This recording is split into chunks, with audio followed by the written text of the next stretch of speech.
in the middle of Tobey Maguire doing the backflip to avoid the glider still comes at Willem Dafoe, but Willem Dafoe is like, wait, I'm good now. Or he just gets another chance and knows that Toby's gonna jump, so he just sends the glider higher and just fucking stabs him in the throat. I finally watched. I finally watched. I Finally watched. I finally watched. finally watched. Hey guys, welcome to another episode of I Finally Watched. I'm Milan. And this is David, and today I finally watched Spider-Man No Way Home. So this month is like a hodgepodge of things we wanted to do, but then like we we decided to pivot last second. And part of that was like we wanted to do third movies and trilogies that were big summer blockbusters that arguably are better or are the best in that trilogy. Is that Uh, what you thought we were doing? Is that well, what we're then doing? a little bit of like we wanted to do things like blockbusters that involved water. We opted out of that pretty quickly. We had a lot of ideas. Jaws 2 was on the table We at did one too point. many. We did too many theme months to start the year, so I think Yeah. we were just like, let's have some freedom, and then August theme months start back up. So So there we go. But anyways, so this is not actually kind of like the movies we usually do. We usually do a little bit more nostalgic movies. Um and I you mentioned this and I was kind of wary at first to do an MCU movie, especially this MCU movie, but it does take from a lot, right? From two other well-established Spider-Mans in the past, and I think because we both watched pretty much every Spider-Man, except I don't think you've seen Amazing Spider-Man 2, right? I've not. Right. But all the other ones. And so this one was kind of like I, once I kind of got used to the idea, all right, we're going to do No Way Home. I was like, "Oh, we're going to do No Way Home. This is actually going to be really fun because there is a lot going on in this movie and there's a lot to talk about." And someone who's watched every MCU movie and someone who really hasn't, you, I think that we are gonna come in this with differing opinions. So, what was your like first thought coming in here? Oh, wow, you're done. First of all, I watched every MCU movie from Iron Man to Far From Home. Okay, and Nice. if they had have tightened the ship up a little bit and made like good movies Mm-hmm. since then, I probably would have still seen all of them. I was thinking about that today. So you were like, oh, we normally do more nostalgic stuff. This was nostalgic for me Yeah. because I saw Endgame in 2018, 2019, and then watched Far From Home at home, probably what, 2020. And that's 4 years ago. And since then, MCU movies, I started Love and Thunder. I'm a huge Taika Waititi fan, and I could not finish that movie. It is bad. And then Guardians of the Galaxy 3 came out, and I was like, all right, I'm going to watch 1 and 2 again just while I was working, just have them on. And I was like, I don't give a shit about this. You should watch. It is good. It is Well, like I one of mean, at the. this point, we're just going to do it on the pod eventually when we do a proper trilogy month of Die Hard 3, Jaws 3, and Guardians of the Galaxy 3. But Heard it here first, folks. we just got to come up with another one. But when we were going to do this, I was pretty excited. I was interested to see, could I, like, obviously I had to watch it, but was I going to enjoy it? And it brought back like a lot of those feelings of like when the MCU mattered. And I think like the issue Yeah. when the issue with what they did is just they oversaturated the market. They were like, we make $1 billion no matter what we do, so let's just keep doing that.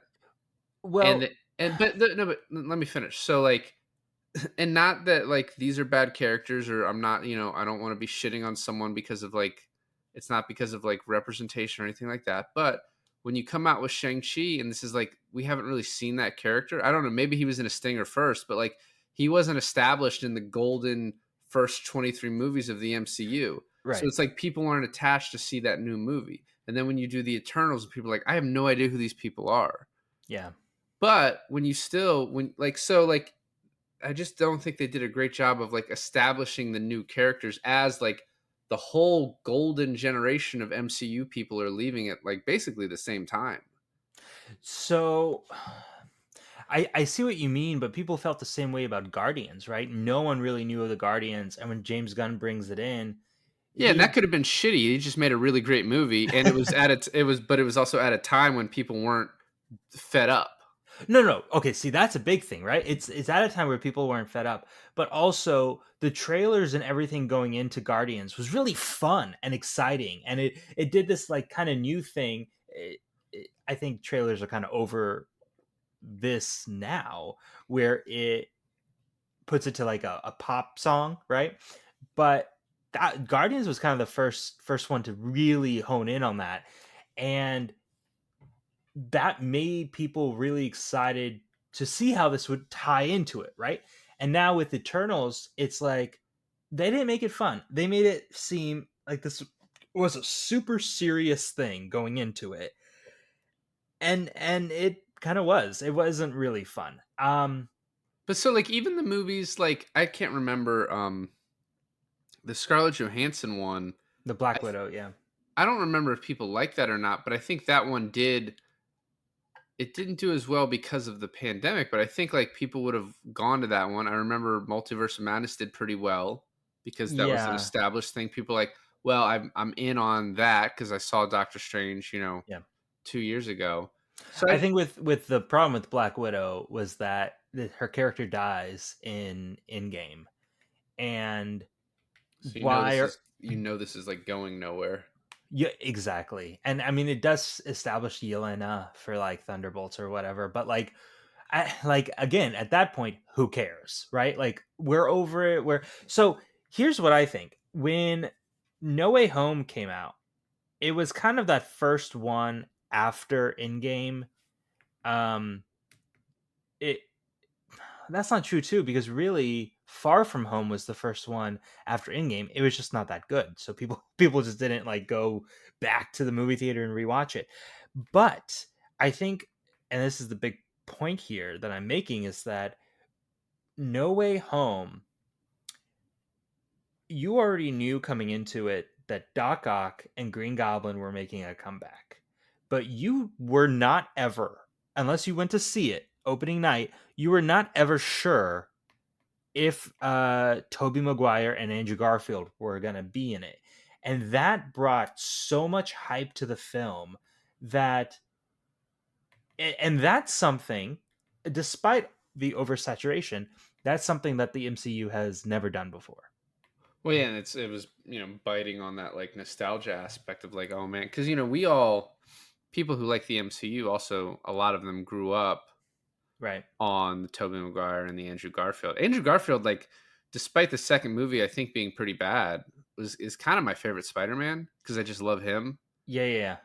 and I thought he was great in that first one. I actually like the second one. I there was a few problems obviously, but I actually enjoyed the second one. Well, I mean, eventually I'll probably hey on when we do sequel month. That's our fourth sequel. Yeah, so I had this thought before we started, and I asked Ashley this. What is your favorite like trilogy or more from the MCU? So you have Iron Man, Captain America, Thor, Yeah. Guardians, Yeah. this, and then you have like the 4 Avengers movies. All the others are trilogies, and then the Avengers are 4. I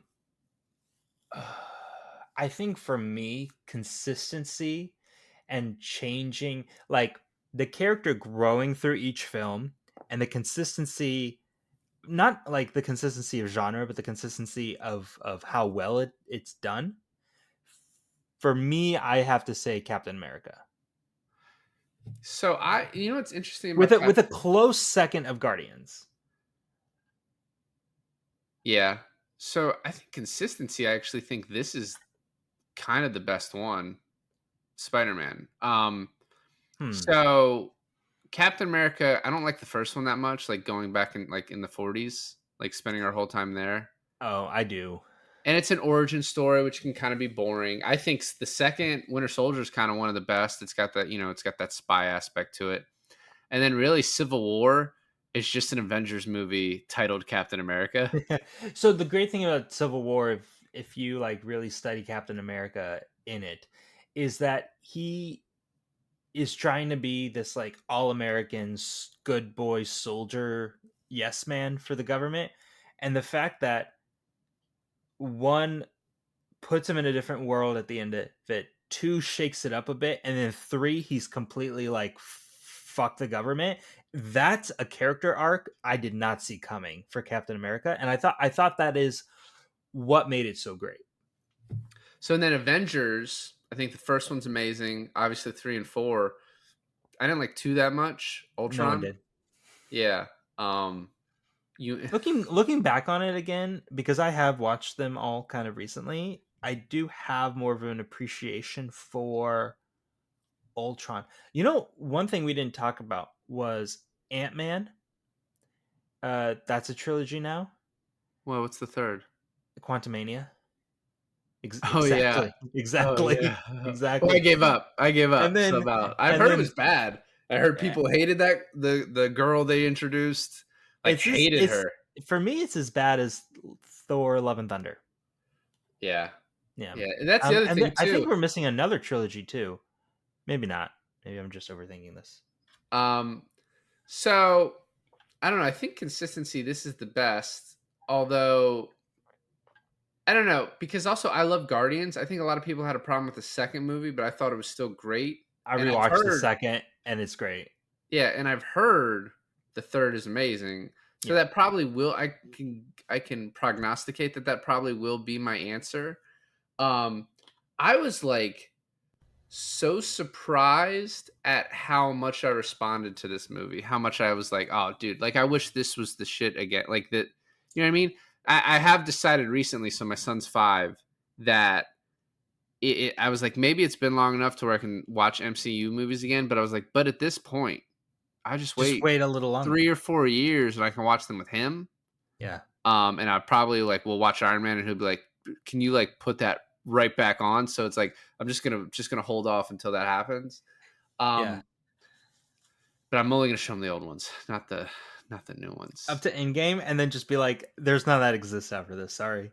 It's crazy how bad, like, because Disney at the same time as they're ruining all of these MCU movies are fucking up Star Wars, like hitting and missing so much. Yeah. Yeah. I've heard the Acolyte's really horrible too. Like, and I've just given up on all of it. I've heard it's bad. It's too much. Like, it's too much content. I It's like never really I don't want cared. to keep up on it. I've never really cared that much about Star Wars, so I really don't have skin in the game. Actually, I'd be probably an interesting audience to watch The Acolyte, and from a outside perspective, see if it's good. Probably not. The thing about all of this is that, and I know we're kind of like talking about the backstory of us watching this, Right. going quite a bit, but it all ties into the fact that at certain points, all of our discussions, all of the past MCU stuff does play a part in this movie. Now, I have one question, and then I think it'd be good to just jump into the film. Have you ever seen the Netflix Defender shows? Daredevil, Punisher, Jessica Jones, any of those? I started like 5 minutes of Jessica Jones once, and that was about it. So was it not a big moment for you when Matt Murdock appeared in the movie? No, I liked it because I know who that is, and I also liked the. I guess no one else knows who he is. Just they're like, "How'd you do that?" He's like, "I'm a really good lawyer." Like, I thought it was very funny. I thought you would like that part a lot. Yeah, I mean, so here's the thing: it does feel a little bit like they couldn't get Ben Affleck. Why? I mean, because if you like, obviously that's a big pop for MCU fans. But if Ben Affleck is sitting there as his lawyer, that's big for everybody. Yeah, but so they established, which you wouldn't know, but in those Netflix shows, they established that this is in the same world. Okay. Yeah, I mean, yeah, that obviously all makes sense. Because aren't those Netflix shows wasn't that part of the MCU crossover? Was that some of the rights that was sold to Sony? Yeah. Yeah, okay. So that all makes sense. I mean, like choices had to be made here. Obviously, the reason that the young Goblin was not in this because he was going through his lawsuit at the time. Oh, Yeah, Harry Franco. Osborn, Yeah, Franco. yeah. Yeah, Because I was like, I mean, the other thing too was like how these people got brought in here, but it's like you can't focus too much on the like you the can't focus whys. too much, but we are. I'm definitely going to talk about it. So let's start this. So, starting off at the beginning of this movie, it kicks off right where Far From Home leaves off. And I want to say I greatly appreciate that. So I bought the Blu-ray for this forever ago because this has like never been on streaming. I think I looked now and it's on some service I don't know, and No, it's not. It's on Prime, but you have to pay for it, which I did.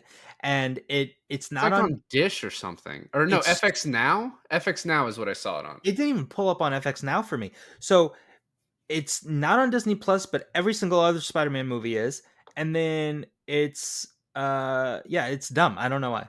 Well, it's the Sony thing, right? That's the aspect of it. And it did so well that they're like, why? Why would we put it on there if we don't have to? Even the Guardians was on there pretty quick. Guardians 3. Yeah, Um, true. so my wife and I forever ago were like talking about watching it. So I bought the Blu-ray. I thought it came with a digital code. It did not. I was pretty fucking pissed about that. And I started watching it during work because I was like, I don't need to pay too much attention to this. And she walked in like 10 minutes in and she's like, what the fuck are you doing? I was like, well, I don't know. It was years ago. She's like, I can't, like, you're just going to watch without me? I was like, I can start it over. It's not that big a deal. Divorce So immediately. we watched it over the last 3 days because of the kids. And as we're about to start, she's like, what happens? I don't remember Far From Home. Did I see Far From Home? I was like, you and I watched it together, which is why we're watching this one. She said, what happens? I was like, just watch the movie. Because I just watched the first 10 minutes. You will have no questions after you watch the movie. And I think that's like, it's very smart the way they did that. Yeah, 100%. Yeah, and I love the dynamics that they bring, and you just start remembering everything, right? Like you remember where MJ and Peter kind of left off, and you remember fucking Flash Thompson being a dick, and it's and the swinging through the city with Mary Jane, Michelle Jones, with MJ, with Zendaya, right? Is so fun because she hates it, but she knows she has to do it. And the way he just like leaves her on top of the bridge and stuff because he's not used to having someone with him. All that is just like really fun stuff. It is. And it kind of reminds you of like when the MCU had that kind of perfect blend of like humor and action, right? Yeah, And yeah. and it's like you also, I think people kind of take for granted how good Tom Holland is at that. That's true too. I think he's it's funny too because when you look at him in other stuff, you kind of think, well, is he just good as Spider-Man, or is like the directors in his other projects just suck?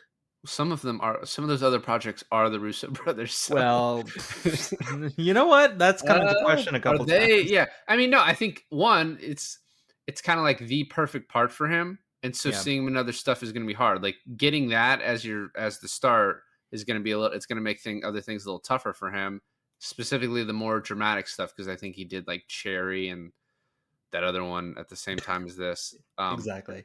I literally read the name and was like, I don't remember it. So another thing about Tom Spider-Man, about his Spider-Man is if you remember in like Homecoming, the first one, they tried so hard making him like setting him up as the new Iron Man, and he's like always relying on the Stark suit and all of his like nanotech and stuff like that, and it is relied on heavily like in the beginning of the movie, especially fighting Doc Ock. But I love what they did where basically at the end of the movie he just doesn't have any of that anymore, and I think that is such a brilliant way to almost kind of retcon a character without changing the actor or like getting rid of him in any way. Yeah. So they get back to their house because they're hiding from basically Joey Jonah Jameson, who made his, he hadn't been in the movies since the Tobey Maguire ones, right? And he makes his appearance. How'd you feel about that? Well, I liked it. It was in Far From Home. I liked it then. I thought it was great. I love J.K. Simmons. But he's just Alex Jones. Yes. Which also it plays differently in 20 like what 18 when Far From Home came out than it does, or 2019 then when, or maybe it was 2020 and then One thing that I didn't understand. 2021 when this one came out. 2021, yeah. One thing that I didn't understand was that he's like Alex Jones, but like pre-funding, right? He's like in his basement with a green screen, yet he affords third-party reporters and a helicopter. I think Alex Jones does really well when he's not paying off victims for his conspiracies. Like I think he makes a lot of money too. Okay. I forgot Aunt May and MJ knew that he was Spider-Man. Like Uh, I didn't remember that, but it picks up very quickly. Also, Aunt May as always, just looking amazing. did And that's I the only thing I had a problem with in like the beginning part was I thought John Favreau was a little cringe in this. yeah, He's like picking up his swinger days where he just can't handle rejection real well. he's looking pretty puffy too. He's looking pretty big. It's Yeah. a lot of chef work. Um, so then they get arrested by the Federal Department of Damage Control, which I guess Yeah. is an MCU organization. Like It's an specifically MCU for organization that's set up after the events, I think, of Avengers 2. it's a Sokovia thing. Yeah. So the Ned part is funny where the guy just gets Ned to talk and he's like just such a fucking idiot, and then the rest are just like, I want a lawyer. But it sort of does make sense that even though they asked for a lawyer because this is like a kind of an organization just to deal with superheroes, that they're like, I don't give a fuck about your amendment rights. Like shut the fuck up. Right. So then they go back to the school scene, and this part is fucking hilarious. You have Hannibal Buress, Martin Starr, and JB Smoove as like the administrators, and like it's 45 seconds, and it's so fucking funny. I was like, why can't they be in the movie more? So, what's so funny about this is that when I first watched this, I haven't seen a single episode of Curb Your Enthusiasm. So I had Okay. no idea. I had no idea who JB Smoove was. Yeah. And watching it now that I've watched the entirety of Curb Your Enthusiasm, it's so much funnier to me. Yeah, and he's sort of underrated in how like there are just certain people who are just like kind of just funny, like like your Will Ferrell type, who's just like when he just talks kind of naturally, that he Yeah, just makes yeah. people laugh without trying, and just that's like him. Like JB Smoove is just like that, where Well, like especially with like Martin Starr and Hannibal Buress right there being like, hey, some of the kids and I made this for you, and Hannibal's like, nah, he just made it. It was just him. The other what you guy, did. the other guy too, Arian Moayed, who played the DoD damage control agent Cleary. Oh yeah, I didn't know who he was, but then I watched Succession, and he's in Succession, and he's so good in Succession. And watching this, knowing that, I was just like, just another one of those, So I haven't watched Succession, but I do recognize him from something, but I cannot place it, and I am not finding it quick enough. But yeah, I do. It might have been like a fucking another like MCU project that he was just like spent a minute in. He was in Miss Marvel, but I don't know if you saw that. I did not. Yeah.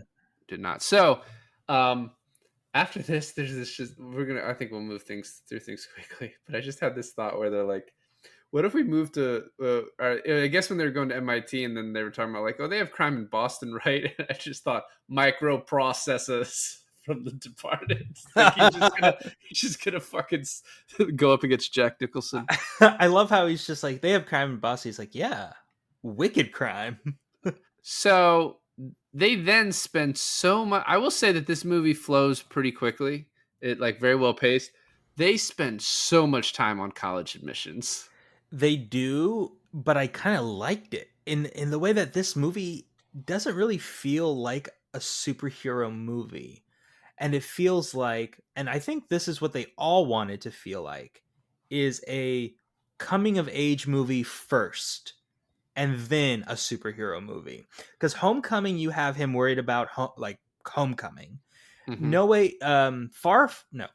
Far From Home, it's like an international class field trip sort of thing. But it's Right. always the sense of like Peter wanting to belong and then having to do the it's all about sacrifice for Peter, right? Like all three movies are just like he has to decide, does he become Peter or does he give that up and become Spider-Man? And I think it's just comes full circle in this film where he has to make the ultimate sacrifice of just becoming Spider-Man. Right.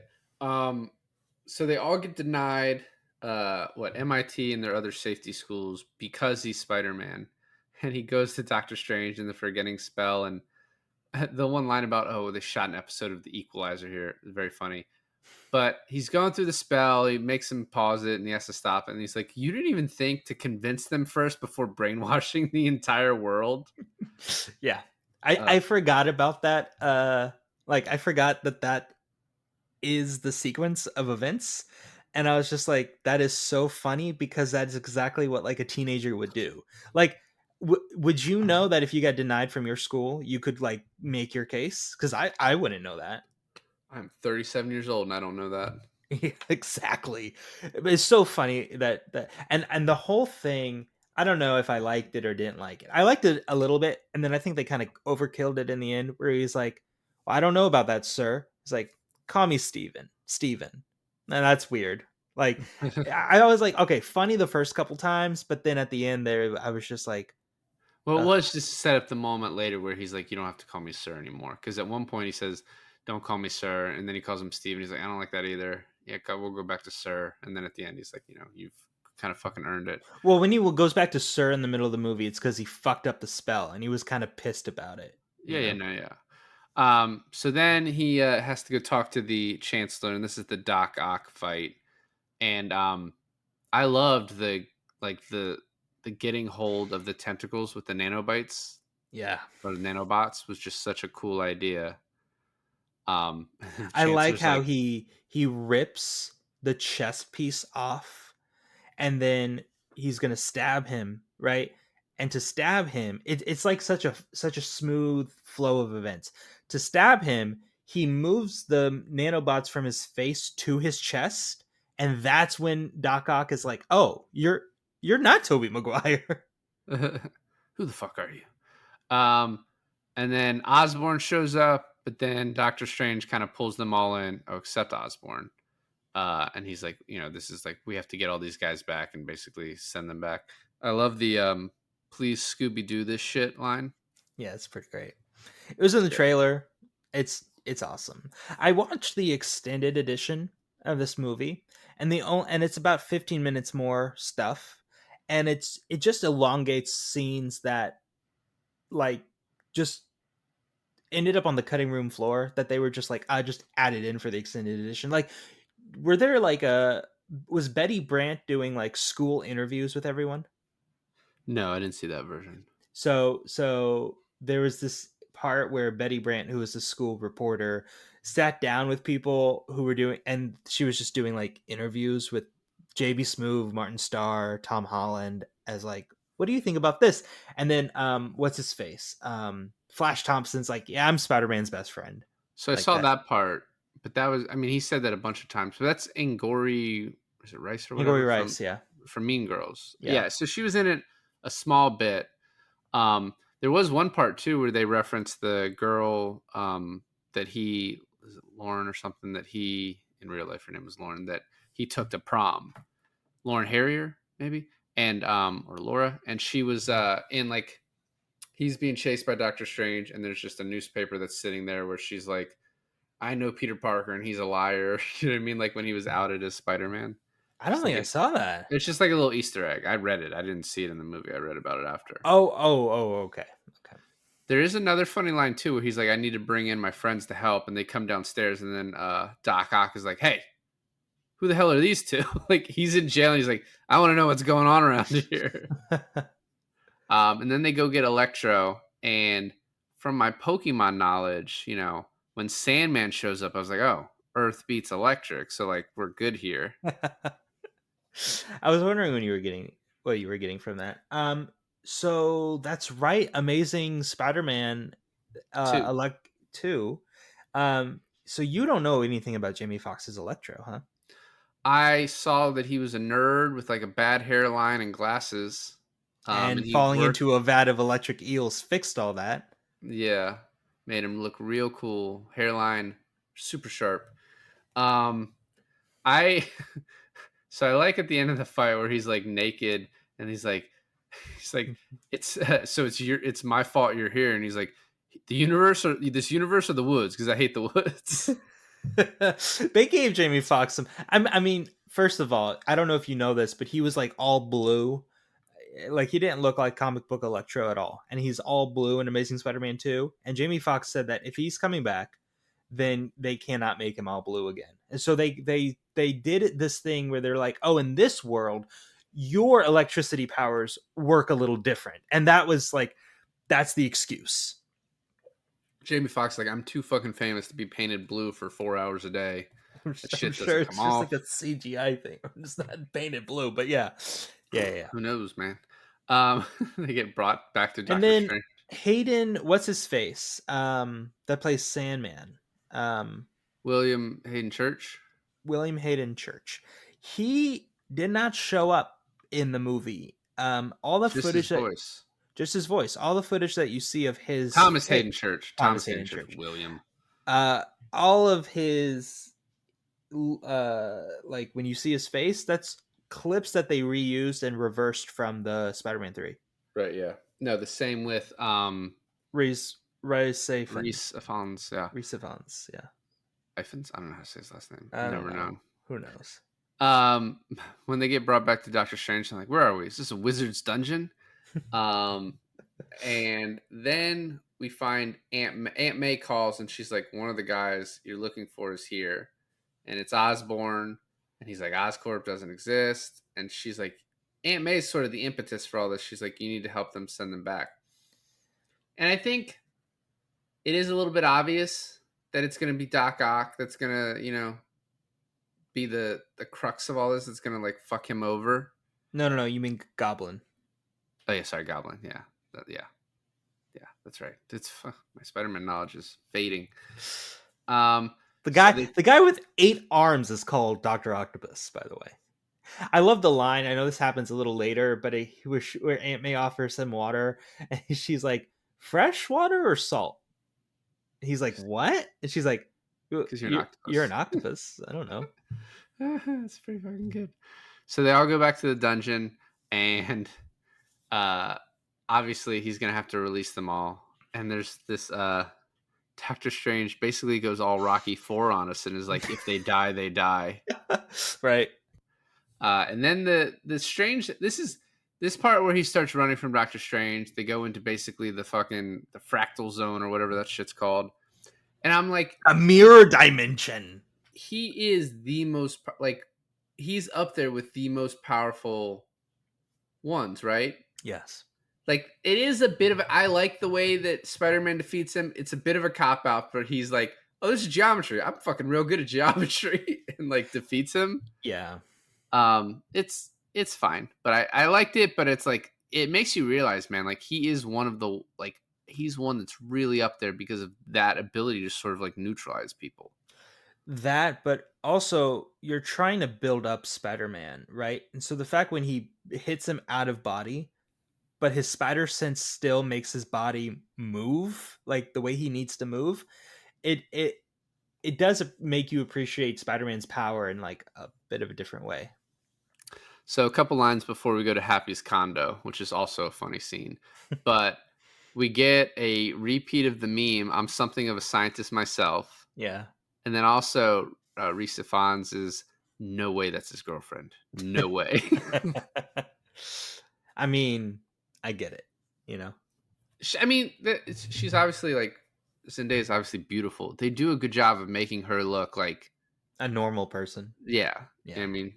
And like very, like, she's very young, but they make her look even like she looks like a high school student in this. More high school in this than Euphoria. Well, they're supposed to.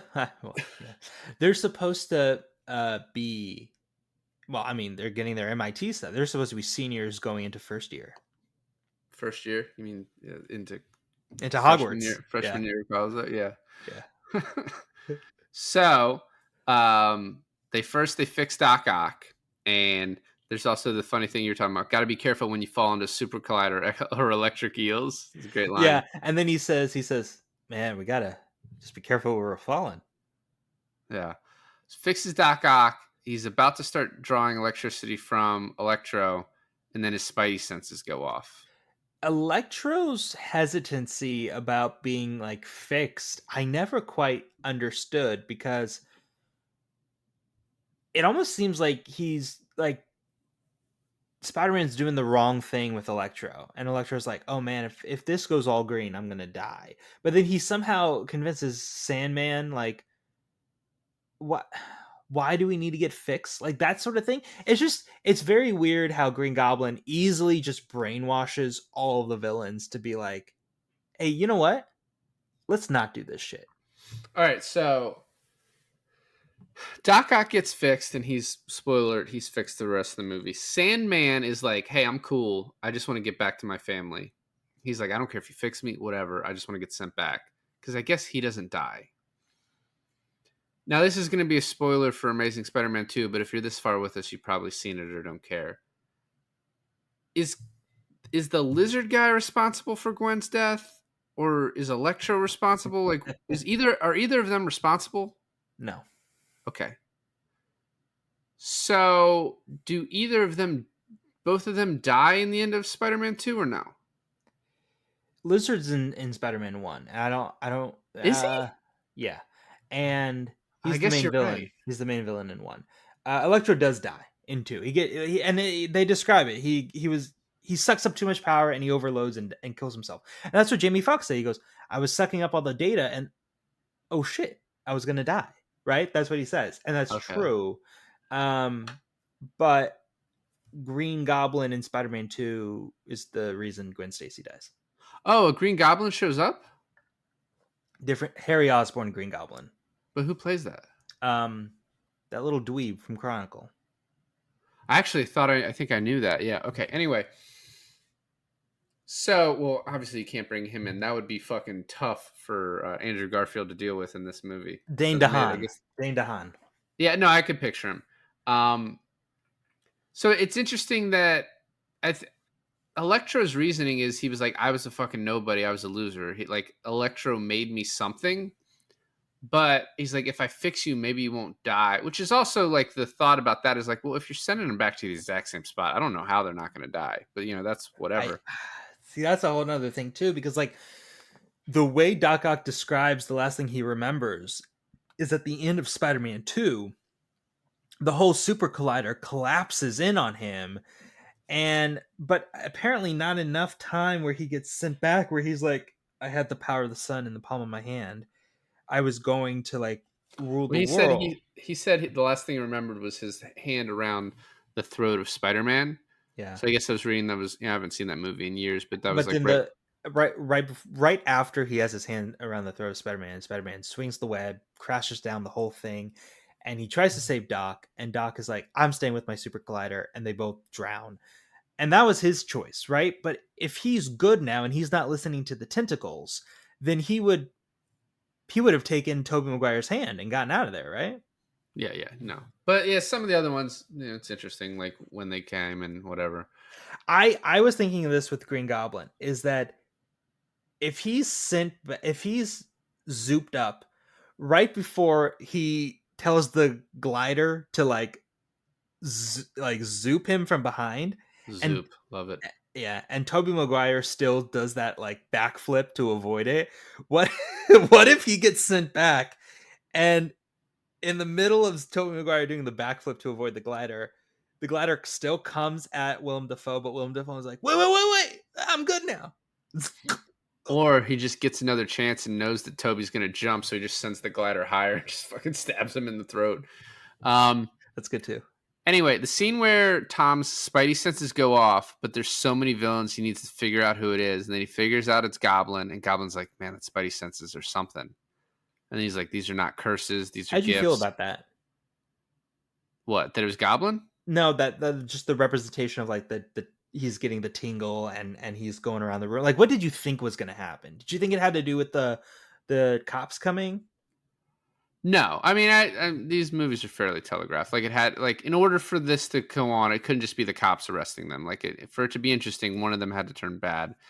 I think it was kind of obvious that it was going to be him because it was the most unobvious, I guess, Mm. or what they wanted to be the most unobvious. And I mean, also, no disrespect to anyone else in that room, but the best actor in that room is Willem Dafoe. Oh yeah, So you want him to be the one to do that? he's pulling out all the stops for this. Yeah, exactly. So, and then the way that all the bad guys sort of separate, and like even Doc Ock takes off, also sort of obvious that he's just going to be good, but whatever. And then I was watching this movie, pretty cool fight, and they killed Aunt May, and I was like, "Fuck this movie! How fucking dare you!" The way they did it too is where you're like, oh, she's gonna be okay. Ashley's like, "How'd she die?" And I was like, "I don't know. Those fucking spikes that came out of the thing when she got knocked over at 50 miles an hour. That might have been it." Or the explosion and all the debris falling on her. Well, she like, thought it was the explosion. I was like, "It's not the explosion. He just pulled blood from her back." Yeah. yeah, but the way they make you think it's okay. And this is it, right? Tom Holland's acting just like kills you in this moment. Yeah, well, it was also like, man, we already got the "I'm feeling cold, Mr. Stark," and then to do this again, you bastard. Yeah. Did you like that this was the Great power, great the great responsibility thing. yeah. It was good. And to give it to Aunt May, Yeah. it's totally 2021. You know what I mean? Like, No, that's I'm not why just they messing did with it. I'm it. just That's not why messing with they it. did it. I forget. Oh yeah, I was reading something. I never read this before, but Tom Holland said he wanted Tobey Maguire to be his Uncle Ben. It just never worked out. Probably because Tobey Maguire was like, "Fuck that, I'm not Uncle Ben." That's kind of like actual Uncle Ben, or like In this universe, he was just going to be Uncle Ben. Yeah, like, which would have prevented this from happening. This storyline could have never happened. Although maybe it does. And then he's like, "Holy shit, Uncle Ben was Spider-Man in a different universe." that is kind of fun. I don't know if the ages of Tobey Maguire and Marissa Tomei kind of work out, but what would be kind of fun though, a whole different movie, right? And this is actually kind of what happened in Miles Morales Spider-Man. I'm forgetting the name of it now. Into the Spider-Verse. Into the Spider-Verse, right? But basically the multiverse happens and Tobey Maguire's Spider-Man becomes the mentor of Tom Holland's Spider-Man, and then he dies, and the last thing he says to Tom Holland's Spider-Man is, "With great power comes great responsibility." So in like a figurative way, he becomes his Uncle Ben. You know what? Toby probably turned down becoming Uncle Ben because he's like, well, if Marissa Tomei is Aunt May, is there a sex scene? Because I think it would establish the characters well. Yeah. So anyway, I think the shot of the film is Tom Holland in the Spider-Man outfit, his mask off, standing in front of the billboard with JJ on it as it's raining. Pretty fucking great. Actually, Yeah. it looked like a video game, which says either It's like Blade Runner 2049 or obviously Blade Runner did it first, but it reminded me of the Blade Runner 2049 where he's looking up at the thing. when they do that close up on his face and tears are running down his eyes, and it's like that the color projection from the screen, you see it reflecting off of his face in the rain. Oh, it's such an awesome shot. To go from that to then we're like, all right, we got to get the comedy back in here. So you go to Ned and MJ, and he's got the thing. Yeah. The Doctor Strange. The ring. Yeah. Is that what it is? A ring? It's like it goes on like a couple fingers. Opens up the portal to Spider-Man, because they're deciding whether or not to press the button. And then you see it like Spider-Man down an alley, and it's like, oh, it's Garfield. Let's go time. You can tell, right? Like right away because it's just of the silhouette. So I thought, and obviously this works just as well, perfectly.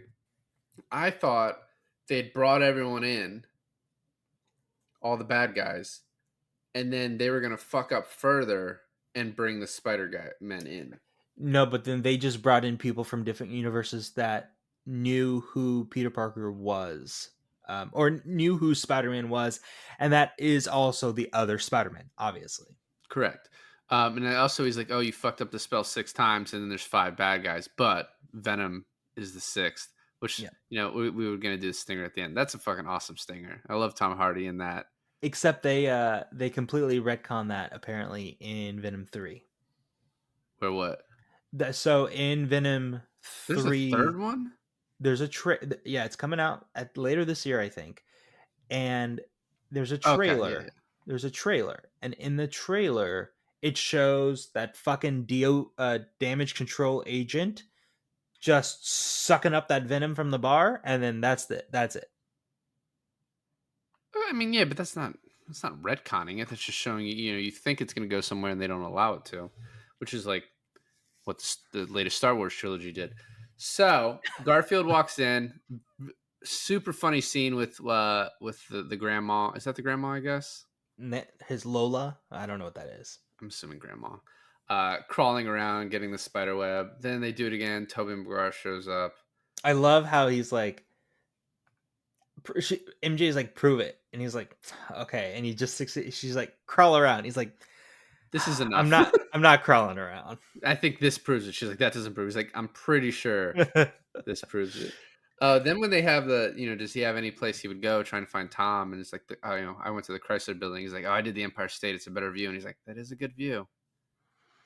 They're like banter. I don't even know if you call it banter, but just every line spoken between the three is so great. It's like it is fan service maxed out. You know, it's funny too, is the reason it works. So it's obviously fan service, but you're not like, oh, that's just bullshit fan service, because they allowed Andrew and Toby to do a lot of that. So because you're having to fill up a lot of gaps, right? Because neither Spider-Man 3 nor 2 was like the contemplated ending, right? There was supposed to be a fourth Tobey Maguire that just didn't happen. Obviously, 2 was not going to be the end of Andrew Garfield's. Yeah, 2 was supposed to be setting up like at the end of 2. Spoiler alert for 2. But at the end of the 2, you were hinted at the Sinister Six. So obviously there was like a ton of stuff that was supposed to be going on that never happened. So they had to add a lot of, what would happen the next day type stuff. And so they allowed them to put that in. And it just works so well. Also, like, I read this afterwards, but it's just very present in the movie. Like Andrew Garfield's got like the middle brother energy, right? Of like, he's not in it anymore, but he's also not the original. And like the way they're like, no, man, you're amazing. Like that. We'll talk about that scene when we get to it. But yeah, it's all so great. When MJ realizes where he's gonna be, right on top of his school, I think it's a school, and they all come out, and he's kind of wary of them at first, and then great power comes great responsibility. How did you know that? That's what Uncle Ben told me. And then Andrew Garfield, Uncle Ben said it. Yeah, and then Andrew Garfield's like, Uncle Ben told me that too.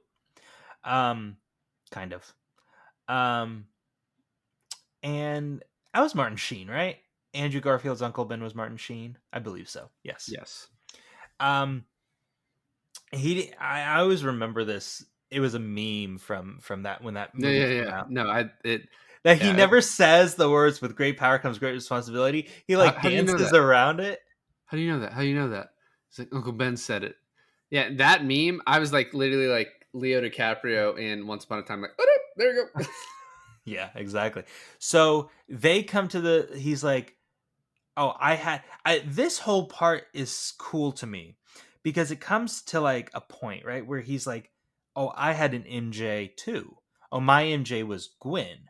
And then, my MJ was a white chick with red hair, went by Mary Jane. And then it's like, oh, later on, you're like, oh, I had a best friend. He died in my arms. And then this all leads to Ned being like, oh, fuck. He goes up to Tom and he's like, hey, listen, whatever happens, just know I will never turn against you, become a supervillain. And Tom's like, okay. Oh, okay. Yeah. So they all get in the lab to start, fixing everything. And when Ned's like, hey, Peter, he's like, yeah, like, no, Peter Parker. We're all Peter Parker. They all do the meme. They all do the pointing meme to each other. Yeah. And then fucking another great line from Garfield. Are you going into battle dressed as a cool youth pastor? Yeah, funny. it's so good.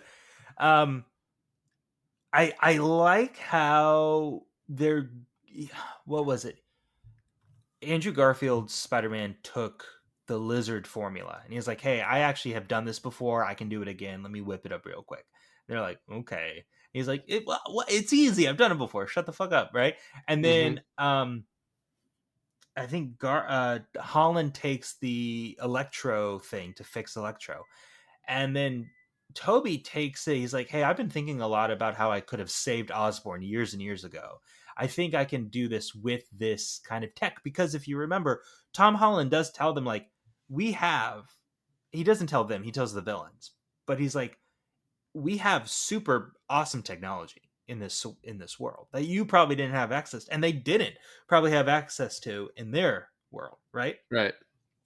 And then so when Tobey Maguire is like, "Hey, I think I know how to fix Goblin," Tom Holland's Peter is like, kind of looks at him like, I don't kind of want you to do that. But then Tobey Maguire picks up on that and he's like, we're gonna fix all of them, right? Yeah.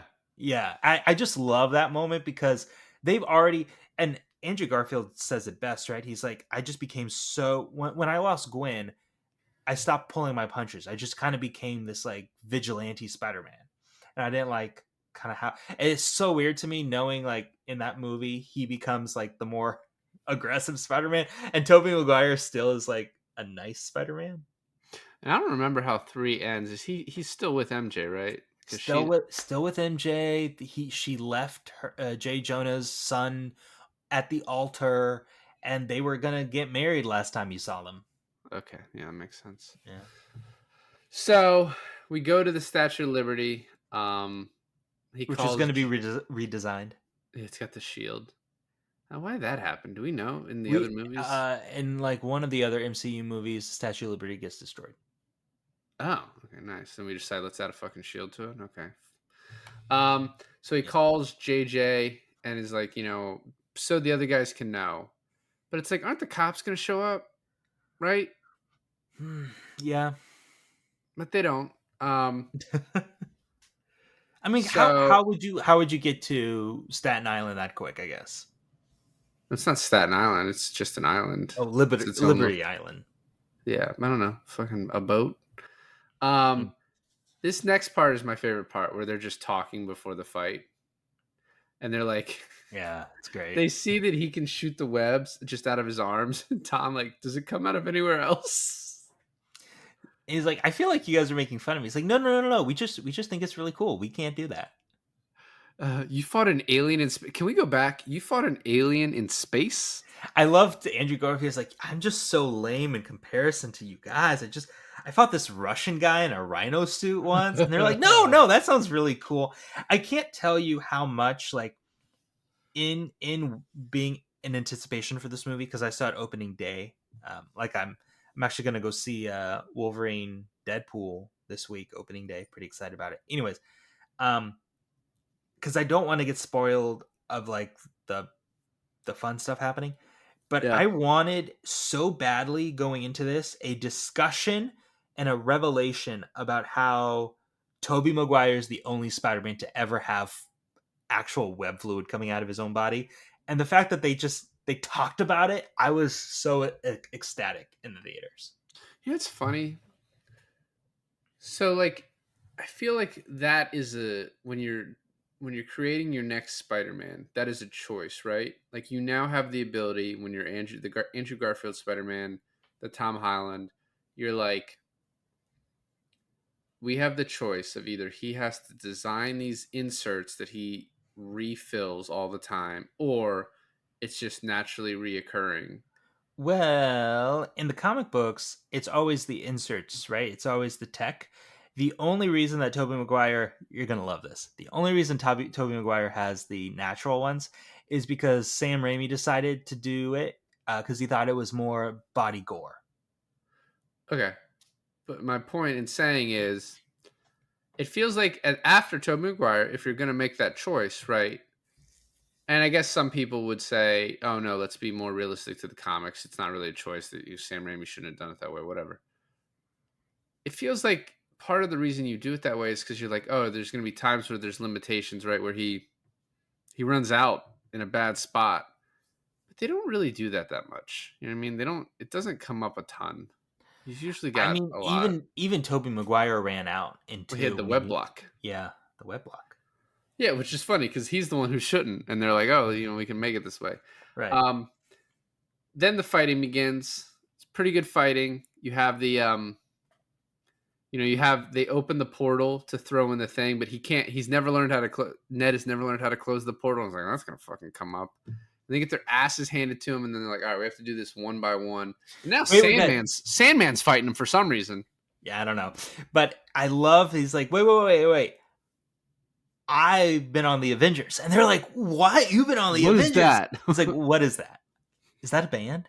Are you in a band? Yeah, no, it's pretty cool because the fact that their world has never been opened up to the other like rest of the MCU or like any other thing except they've all been like self-contained Spider-Man movies. It is a cool moment for them to like even hear about the Avengers. Absolutely. So they first cure Sandman with some very good tactical work. At one point, he's like, "Trust the tingle," which is awesome. They can't close the portal, so Connors runs in and then chases them back out. Portal. I don't know if that portal ever fucking closes. I think maybe if he had opened another portal. That's what I was thinking. Yeah, because Andrew Garfield's portal closed when Tobey Maguire's portal opened. Correct. Yeah. So they're trying to stop Electro, and then Doc Ock joins in, and you're thinking, oh, he's bad. But then you knew he wasn't because he doesn't have the voices anymore, unless that thing got fried. Right. And then he stops Electro, then Connors is cured. Well, I think there is a moment where he leaves that first battle before Aunt May dies because Electro shocks him into the other building, right? And I think there is a possibility where you could be scared that his thing was fried. Correct. Yeah, that's what the purpose of that. And then Strange comes back. This part where Strange comes back and Green Goblin comes back and they're fighting, like all of them are fighting over the box, and Strange pulls it back and all 3 of their tingles go off and they see the bomb is one of the best moments of the movie. Right before that, one of the funniest moments of the movie is Jamie Foxx like, man, you're just this good looking kid. You were from Brooklyn. You were helping poor people. I thought you were gonna be black. And he's like, oh man, I'm sorry. He's like, no, you don't need to apologize. it's good. He's like, I'm sure somewhere out there's got to be a black Spider-Man. So, Goblin blows up the thing. MJ gets thrown. And this is the moment, it's one of the most talked about moments of this movie. I was really worried that you wouldn't like feel it because you haven't seen. I got choked up. Yeah. Well, no. So there's been so much about that. And here's the thing. There was so much written about it, so many memes and stuff talked about after it. Like the only thing of this movie that wasn't like ruined for me, and I don't even care, but was the Aunt May. That was the only thing I didn't know about really. And then like the ending that everyone forgot him. I didn't know about that part, but I mean, that's pretty good. It's fine. Like a nice surprise. But that scene is still so affecting. So first of all, I think it was Andrew Garfield's idea that he would save MJ as sort of like catharsis, and it wasn't like overdone. You know what I mean? Like as soon as Holland gets knocked out, he saves her pretty easily. Yeah, because he was like hop to it. Okay, so in the original in Spider-Man 2. He shoots his web. So Emma Stone is falling, and I've seen the clip. Okay, so he shoots his web and grabs her in the torso, but like the whiplash is the thing that kills her essentially. And so for this, he knew not to do that. Right? He knew like he needs to actually physically grab her and land. It's so good because he learned from it and it works out, and he cries over it, and I'm glad you felt that too. And she was like, he says, "Are you okay?" And she's like, "Are you okay?" And then when it's Spider-Man and the Goblin on the shield. This is always kind of a trope of these movies where he got his ass kicked, and now he's mad, and he kicks his ass pretty good. And it's like, if you had just done this earlier, Aunt May Wow. might still be alive if you could have Wow. fucking fought better. But the line of "I just want to kill you myself," and then is a good line. But Defoe's "attaboy" is just better. Attaboy. And then he's going to stab him the same way Aunt May died, and Toby steps in. Well, also the same way he died in his previous life too. Yep. And then after he's cured, the Peter, what have I done? And he's just like, oh fuck, I can't even kill you anymore. Yeah, he's just like an old man with dementia. Wait, did you find it funny that, like, I never really thought about it this way, but most of, if not all of, Spider-Man villains are guys with PhDs. Well, all the Spider-Mans are very like scientifically oriented, right? Yeah, I mean, but they're all like Doc Ock, Doc Osborne, Doc Connors. Well, that's just because of the continual like redoing of the universe.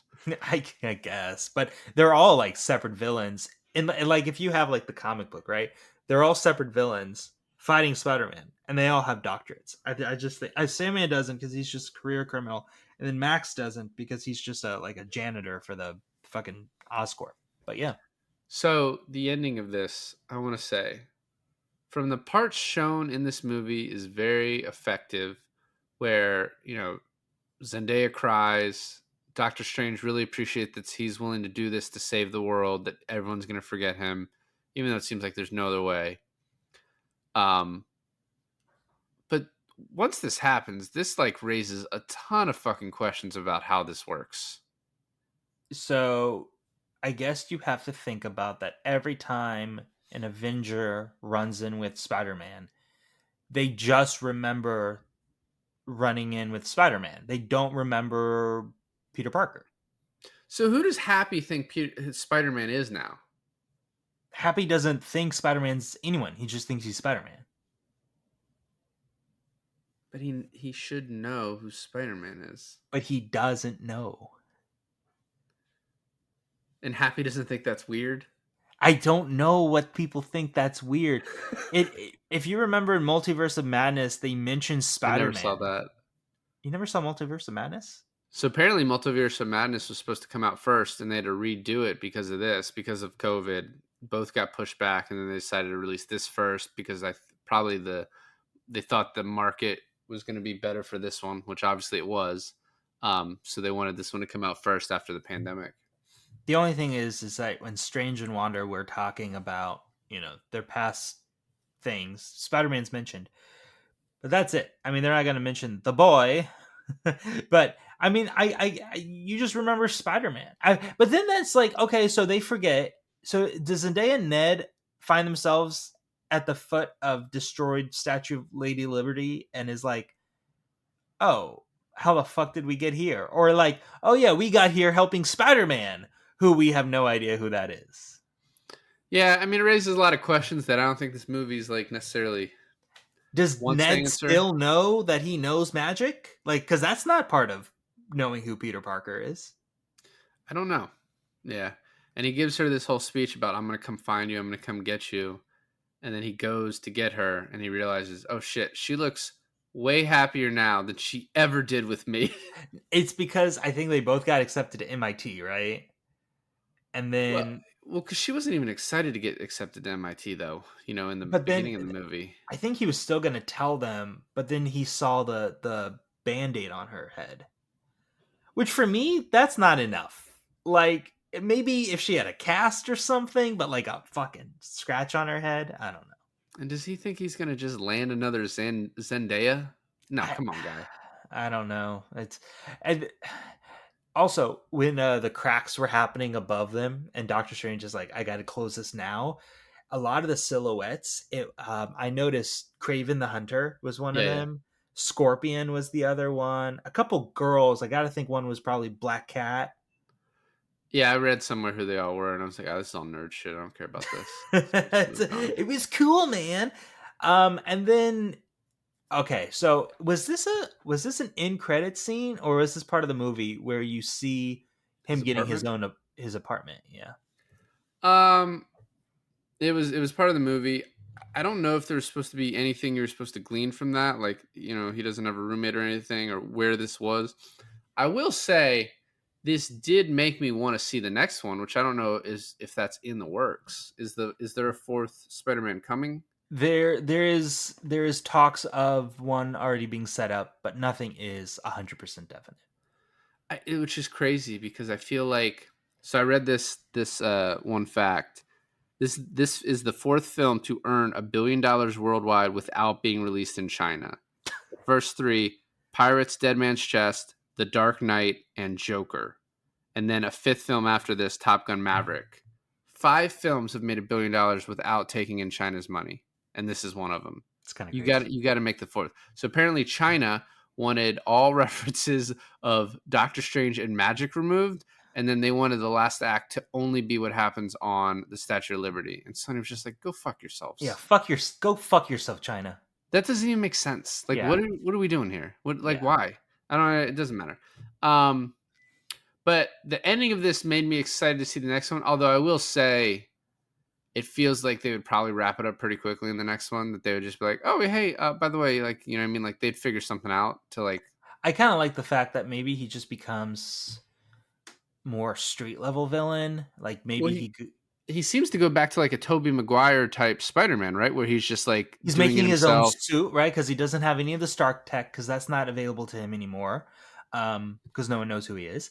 So he has to make his own suit, and he has to kind of become like way more of a friendly neighborhood Spider-Man than we're used to. And it's kind of like the Spider-Man we've always wanted, but never got in this. And so I love swinging over the is that Central Park ice rink at Christmas? Yeah. So we should have saved this for December, but that's It's a secret Christmas movie. We Yep. we just did one, right? Princess Bride, a secret Christmas movie. Yeah, it's Christmas, July. That's another theme. So let's talk about real quick the ending, the post credit scene. So you got the one with Venom we already kind of talked about. What's the other one? It's just a fucking commercial for a strange Multiverse of Madness. Oh, I was very disappointed in that. I was like, what the fuck? It's just a fucking trailer. It's not a stinger. It's just a trailer for your next movie. did you ever see Morbius? No. So at the end of Morbius, I think this was at the end of Morbius. I'm so confused with all these post-credit scenes. But the Vulture from Homecoming ends up in Morbius's world. But you don't know if it's because of this shit, or you don't know if it's because Morbius is just there. I don't know, dude. I think they were like, oh, this is a mistake. Let's never talk about Morbius again. But just so you know, Vulture somehow ended up in Morbius's world, and that's why he wasn't in this movie. Surprised that wasn't a post-credit scene. It was a. So does this? Let me ask you: the only movie that was made after this that kind of tied even the smallest bit into this is Doctor Strange: Multiverse of Madness. Does that interest you at all? Yeah. No, it does. It does. I mean, it's Sam Raimi. I had a lot of that spoiled with me. John Krasinski apparently really fucks up at some point in that movie. Tipping his hand to a woman who can just control shit with her hand. You know what I mean? Like, come on, guy.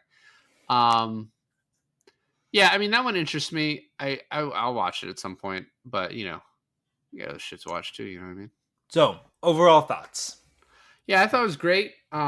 It's kind of like breakup sex with the MCU, right? Like, it's over, or like not really. I kind of already broken up with them. Endgame, Far From Home. This is like I saw them out at the bar like a year later, and we're like, we know we're not getting back together, but one last little fling.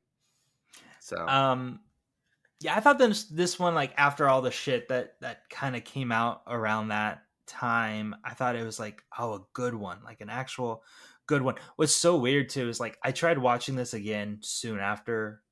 Like I watched it in theaters and I was totally loving it. I was like, oh, is it just nostalgia bait? Like, did I only like it because it was nostalgia bait?